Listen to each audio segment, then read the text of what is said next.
Doraemon का ये episode काफी ज्यादा हॉरर है, जिसमें कि हम देखते हैं कि डोरेमोन को 21वीं सेंचुरी में किडनैप कर लिया जाता है और ये साइंटिस्ट डोरेमोन की मेमोरीज को रिमूव करने की कोशिश करता है। अब हम देखेंगे कि नोबिता और उसके दोस्त डोरेमोन की मदद कैसे करते हैं। तो एपिसोड की स्टार्टिंग होती है और हम डोरेमोन को देखते हैं जो कि 21वीं सेंचुरी में होता है और वो कहीं पे जल्दबाजी में जा रहा होता है। लेकिन यहाँ पे डोरेमोन को ये अंदाजा नहीं होता कि कोई काफी देर से उसके ऊपर नजरें बना के रखा हुआ है। वो भागते भागते उस जगह पे पहुंच जाता है जहाँ पर वो पहले पढ़ा करता था। डोरेमोन अंदर जाने की कोशिश करता, तभी एक रोबोट उसे पीछे से आवाज लगाता है और जैसे डोरेमोन पीछे मुड़कर देखता है तो ये उसके बचपन का दोस्त पावरमैन होता है। तभी डोरेमोन को अपने बचपन के दोस्त से मिलकर काफी ज्यादा खुशी होती है और डोरेमोन को इस बात की ज्यादा खुशी होती है कि पावरमैन उसे नहीं भूला। तब पावरमैन अपनी तारीफ करने लगता है कि वो उन रोबोट में सबसे ज्यादा इंटेलिजेंट है और तब पावरमैन डोरेमोन की इंसल्ट करते हुए कहता है कि मैं तुम्हें कैसे भूल सकता हूँ, तुम हमारी क्लास के सबसे डम रोबोट थे। और वो डोरेमोन को कहता है कि तुम तो वही रोबोट हो ना जो कि हर टेस्ट में फेल हो जाते थे। और इतना कहकर पावरमैन वहाँ से जाने लगता है और कहता है कि मुझे कुछ जरूरी काम है। तभी वो लोग देखते हैं कि बच्चा जमीन पे गिर जाता है और उसके हाथ में जो बलून होता है वो उसके हाथ से छूटकर हवा में उड़ने लगता है। डोरेमोन यहाँ पर अपनी पॉकेट से गैजेट निकालने में लगा होता है, लेकिन उतने में पावरमैन उड़ते हुए जाता है जो कि उस बलून को पकड़ लेता है और बलून को लाकर उस बच्चे को पकड़ा देता है, जिससे वो बच्चा काफी ज्यादा खुश होता है। डोरेमोन भी यहाँ पे काफी ज्यादा कोशिश करता है, लेकिन वो अपनी पॉकेट से एक ढंग का गैजेट नहीं निकाल पाया। तब पावरमैन डोरेमोन को कहता है कि मुझे लगता है कि तुम्हें अपने सारे गैजेट्स को चेंज करा देना चाहिए और इतना कहकर पावरमैन वहाँ से चला जाता है। डोरेमोन को अपनी इंसल्ट सुनकर काफी ज्यादा बुरा लगता है। इसके बाद सीन शिफ्ट होता है और हम नोबिता को देखते हैं जो कि अपनी मॉम को ठस्सा देकर बाहर बेसबॉल खेलने के लिए जा रहा था, लेकिन उसकी मॉम उसे पकड़ लेती है और वो कहते हैं कि तुम तभी बाहर जा सकते हो जब तुम अपना होमवर्क करोगे, अगर तुम ऐसा नहीं करोगे तो तुम्हें इस महीने की पॉकेट मनी नहीं मिलेगी। लेकिन आप लोग तो जानते हैं कि नोबिता कितना ज्यादा ढीठ है। वो अगले पल पलट जाता है और कहता है कि मैं डोरेमोन से एक ऐसा गैजेट मांगूंगा जिससे कि मेरा होमवर्क चुटकियों में ही हो जाएगा। तभी नोबिता की नजर कैलेंडर के ऊपर पड़ती और तभी नोबिता को याद आता है कि कल तो डोरेमोन का बर्थडे है और तभी नोबिता को याद आता है कि डोरेमोन ने उसे कहा था कि उसके बर्थडे से एक दिन पहले वो अपनी क्लास की पार्टी में जाएगा। इसके बाद हमें क्लास पार्टी को दिखाया जाता है जहाँ पर बहुत सारे रोबोट थे और वो सभी काफी ज्यादा इंजॉय कर रहे थे और यहाँ पे डोरेमोन की बचपन की क्रश डोरा मियाको भी, लेकिन वो यहाँ पे दूसरे रोबोट्स के साथ बात कर रहे थे और डोरेमोन के ऊपर ध्यान नहीं दे रही थी, जिस कारण डोरेमोन को बुरा लगता है। डोरेमोन को पार्टी के अंदर इतने सारे रोबोट्स के बीच में काफी ज्यादा अकेलापन लगता है, जिस कारण वो एक पार्क में आकर बैठ जाता है। डोरेमोन पार्क में बैठकर नोबिता के बारे में सोच रहा था और फिर हम देखते कि वही आदमी जो सुबह से डोरेमोन का पीछा कर रहा था, वो आदमी कहता है कि सामने बैठे हुए MS-903 को उठा लो। दूसरी तरफ हम नोबिता को देखते जो कि अपने हाथों में सेविंग किए गए पैसों को लेकर सोच रहा होता है कि पता नहीं डोरेमोन वहाँ पे क्या कर रहा हो। और नोबिता को याद आता है कि उसने डोरेमोन को बर्थडे गिफ्ट देने के लिए तो कुछ गिफ्ट लिया ही नहीं, जिसके बाद वो अपनी गुल्लक में से कुछ पैसे निकालता है और तभी नोबिता देखता है कि उसकी गुल्लक में तो कुछ ज्यादा पैसे भी नहीं थे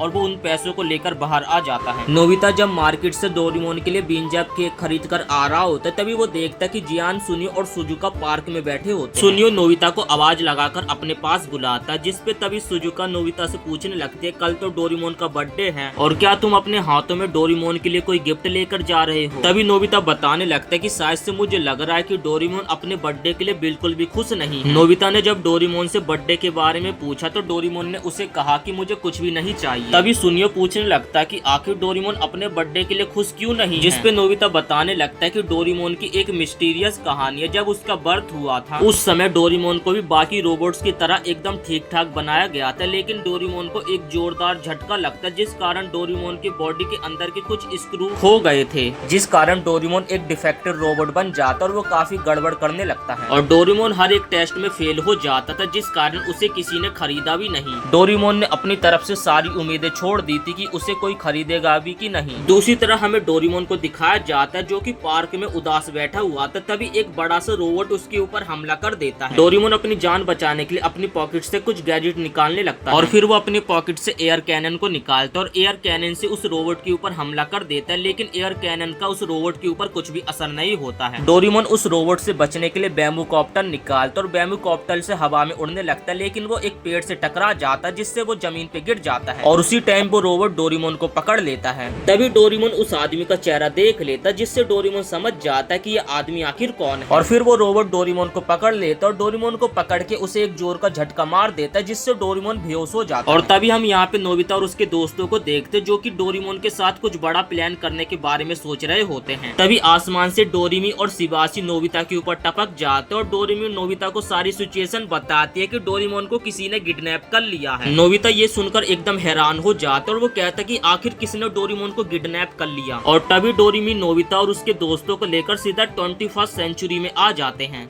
और जिसके बाद वो लोग 21st सेंचुरी में डोरेमोन के किडनैप के ऊपर रिपोर्ट लिखवा देते हैं। रिपोर्ट लिखने के लिए नोबिता के सिग्नेचर चाहिए होते जिसे नोबिता लिख देता है और उसके बाद वो लोग पुलिस स्टेशन से शिवाशी के घर पे आ जाते हैं और वो लोग तभी टीवी पर देखते हैं कि टीवी पर बताया जा रहा था कि फिर से उन किडनैपर्स ने एक रोबोट को किडनैप कर लिया और उस रोबोट के किडनैप होने पर उसके फैमिली मेंबर्स बहुत ही ज्यादा रो रहे थे। तब शिवाशी नोबिता और उसके दोस्तों को बताने लगता दरअसल 21st सेंचुरी में बहुत सारे रोबोट की अचानक से किडनैपिंग होने लगी है। वो लोग रोबोट्स को किडनैप करते और उन्हें किडनैप करके उनकी मेमोरीज को रिमूव कर देते और मेमोरीज को रिमूव करने के बाद वो लोग दोबारा से उस रोबोट को बेच देते हैं। और ये सुनकर नोबिता घबरा जाता और अपने दोस्तों को कहता है कि मैं इस तरीके से पुलिस के इंतजार में नहीं बैठ सकता, मुझे डोरेमोन की मदद करनी होगी। तभी जियान भी नोबिता का साथ देता। नोबिता कहता है कि रहने दो जियान, मैं अकेले जाके डोरेमोन को बचा लूंगा। सुजुका कहती है कि मैं अकेले नहीं जाने दूंगी, मैं भी तुम्हारे साथ चलूंगी। और उसके पीछे पीछे जियान और सुनियो और सभी लोग कहते हैं कि हम भी तुम्हारे साथ चलेंगे। अब वो लोग डोरेमोन को ढूंढने के लिए जा रहे होते तभी शिवाशी कहता है कि हमें ऐसा नहीं करना चाहिए, हमें पुलिस के ऊपर ही सारा मैटर छोड़ देना चाहिए, क्या पता वो लोग कितने ज्यादा खतरनाक भी हो सकते हैं। तब नोबिता कहता है कि डोरेमोन मेरे लिए सबसे ज्यादा जरूरी है और मैं उसे अकेले ढूंढने के लिए जा रहा हूँ। शिवाशी तभी नोबिता को एक गैजेट देता है जिसमें डोरेमोन के सभी क्लास मेंबर्स की लिस्ट होती है। वो लोग दो टीम में बढ़ जाते, एक टीम में सुनियो और जियान होते और दूसरी टीम में सुजुका, डोरेमी और नोबिता होते हैं। इसके बाद हमें उसी आदमी को दिखाया जाता है जिसने डोरेमोन को किडनैप किया था। वो आदमी डोरेमोन के ऊपर कुछ रिसर्च कर रहा था, तभी डोरेमोन की आंखें खुल जाती हैं और तब वो आदमी डोरेमोन के पास आकर कहता है कि ये बताओ क्या तुम मुझे जानते हो। तब डोरेमोन कहता है कि ये बताओ तुम मुझसे क्या चाहते हो। वो आदमी कहता है कि मैं तुमसे कुछ नहीं चाहता, ये बताओ कल तुम्हारा बर्थडे है ना, तो मैं तुम्हारे बर्थडे के लिए तुम्हें फिर से तैयार करना चाहता हूँ। ये सुनकर डोरेमोन एकदम हैरान हो जाता और उस आदमी से कहता है कि आखिर आपके कहने का मतलब क्या है। जिसपे वो आदमी कहता है कि मैंने सभी रोबोट्स को एकदम अच्छे से बनाए थे लेकिन तुम एक लौते मेरे रोबोट जो कि डिफॉल्ट बन और इस बात का मुझे काफी सालों से पछतावा भी था, लेकिन अब मैं तुम्हें पहले की तरह ठीक कर दूंगा तुम्हारे बर्थडे। दरअसल ये आदमी एक साइंटिस्ट है जिसने डोरेमोन के साथ साथ सभी कैट रोबोट्स को बनाया है। दूसरी तरफ हम डोरेमी और नोबिता को देखते जो कि एक गार्ड रोबोट से बात कर रहे होते हैं और वो सभी लोग पावरमैन के घर पर आए थे डोरेमोन के बारे में कुछ पूछताछ करने के लिए, क्योंकि लास्ट टाइम डोरेमोन पावरमैन से ही मिला था। डोरेमी पूछते कि क्या तुम डोरेमोन से मिले थे, जिसपे पावरमैन बताता है कि हाँ मैं डोरेमोन से मिला था, लेकिन मैं थोड़ा जल्दी में था जिस कारण मेरी डोरेमोन से ज्यादा बातचीत नहीं हुई। तब डोरेमी बताते हैं कि दरअसल डोरेमोन का किडनैप हो चुका है और ये सुनकर पावरमैन थोड़ा हैरान हो जाता है, लेकिन पावरमैन को उनकी बातों पे कोई भी दिलचस्पी नहीं होती और वो कहता है कि अगर तुम लोगों की बातें खत्म हो चुकी है तो तुम लोग यहाँ से जा सकते हो। नोबिता गुस्सा हो जाता और कहते हैं हम तो अभी ही आए हैं, जिसपे डोरेमी कहने लगते हमें माफ करना कि हमने आपका टाइम वेस्ट करा। नोबिता और वो लोग जाने लगते तभी पावरमैन पीछे से कहता है कि क्या मैं तुमसे एक बात बोल सकता हूँ। डोरेमोन को रोबोट किडनैपिंग ग्रुप ने किडनैप नहीं किया होगा क्योंकि वो लोग जानते हैं कि डोरेमोन एक डिफेक्टिव रोबोट और वो लोग पहले से जानते होंगे कि डोरेमोन को किडनैप करके उनको कुछ भी फायदा नहीं मिलेगा। ये सुनकर नोबिता को काफी ज्यादा गुस्सा आ जाती है और वो पावरमैन को कहता है कि डोरेमोन जैसा भी है तुमसे तो लाख गुना बेहतर है। तो इसी के साथ ये एपिसोड हम यहीं पे समाप्त करते हैं। अगर आप इस एपिसोड का फुल एक्सप्लेनेशन वीडियो देखना चाहते हैं तो वीडियो को एक लाइक करके चैनल को सब्सक्राइब जरूर से कर देना।